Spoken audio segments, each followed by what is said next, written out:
আমাদের এই মানে ৭১-এর পরে যে এই বাংলাদেশকে মানে আস্তে আস্তে বিশ্বের দরবারে মাথা তুলে দাঁড় করানোর যে পরিকল্পনা ছিল, এটা আমরা হয়তো পারতাম, কিন্তু আমাদের দুর্ভাগ্য এই বাঙালি জাতি হিসাবে, একজন বাংলাদেশের নাগরিক হিসাবে, যেখানে এই ছোট্ট একটি বাংলাদেশে সর্বপ্রথম দুর্নীতিতে চ্যাম্পিয়ন হয়, সেখানে কিন্তু এই দেশ সামনের দিকে এগিয়ে যেতে পারে না।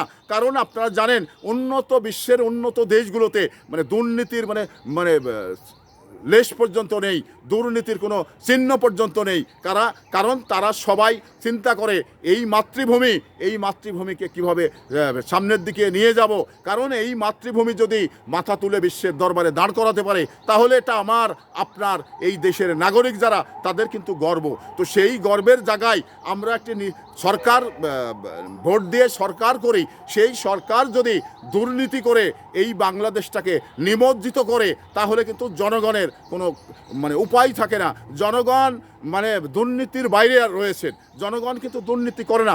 যেই সুযোগ পেয়েছে সেই কিন্তু দুর্নীতি করেছে, যেই সুযোগ পায়নি সে কিন্তু দুর্নীতির কিছু বুঝে না। তো আসলে আমরা জনগণ, আমরা কিন্তু দুর্নীতির কিছু বুঝি না। যারা সরকারে আসেন এবং সরকার থেকে চলে যান, তারাই এই দেশটাকে মানে অনেকটা পিছিয়ে রেখে যান, সামনের দিকে নিয়ে যান না।